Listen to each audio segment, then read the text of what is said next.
Ang asno ni Balaam. Kaya kinaumagahan, inihanda ni Balaam ang kanyang asno at sumama sa mga pinuno ng Moab, kasama ang kanyang 2 katulong. Pero habang naglalakbay si Balaam, nagalit ang Panginoon, kaya hinarang siya ng anghel ng Panginoon sa daan. Pagkakita ng asno na nakatayo ang anghel ng Panginoon sa daan na may hawak na espada, lumihis ng daan ang asno at nagpunta sa bukid. Kaya pinalo ito ni Balaam at pinabalik sa daan. Pagkatapos tumayo ang anghel ng Panginoon sa makitid na daan, sa gitna ng 2 pader ng mga ubasan.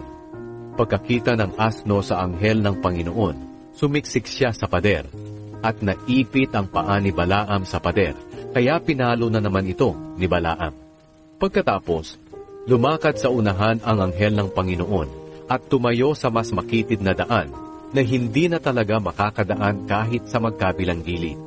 Pagkakita ng asno sa anghel ng Panginoon, tumumba na lang ito at nagalit si Balaam at pinalo na naman niya ito ng kanyang baston. Pagkatapos, pinagsalita ng Panginoon ang asno at sinabi niya kay Balaam, "Ano ba ang nagawa ko sa iyo para paluin mo ako ng 3 beses?" Sumagot si Balaam sa asno, "Ginawa mo akong parang loko-loko. Kung may espada lang ako, papatayin kita ngayon din."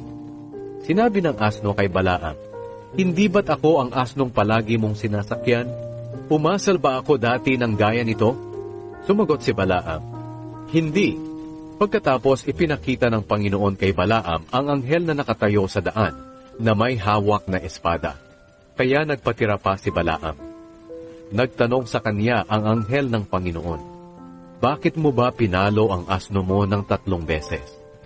"Nandito ako para harangan ka, dahil masama sa aking paningin ang inasal mo. Nakita ako ng iyong asno, at umiwas siya sa akin ng 3 beses. Kung hindi siya umiwas sa akin, pinatay na sana kita, at pinabayaang mabuhay ang iyong asno." Sinabi ni Balaam sa anghel ng Panginoon, "Nagkasala po ako. Hindi ko alam na nakatayo pala kayo riyan sa daan para humarang sa akin. Kung masama para sa inyong magpatuloy ako, uuwi na lang po ako." Sinabi ng anghel ng Panginoon kay Balaam, "Sasama ka sa mga taong iyon, pero sabihin mo lang sa kanila ang mga sasabihin ko sa iyo." Kaya sumama si Balaam sa mga pinuno ni Balak. Nang malaman ni Balak na paparating si Balaam, sumalubong siya roon sa isang bayan ng Moab, malapit sa Arnon, sa hangganan ng kanyang teritoryo. Sinabi ni Balak kay Balaam, "Hindi ba't dali-dali kitang ipinatawag? Bakit hindi ka kaagad nagpunta? Iniisip mo ba na hindi kita babayaran?" Sumagot si Balaam, "Nandito na ako, pero sasabihin ko lang sa iyo kung ano ang ipinapasabi ng Diyos sa akin." Pagkatapos sumama si Balaam kay Balak sa Kiryat Huzot, at naghandog doon si Balak ng baka at tupa.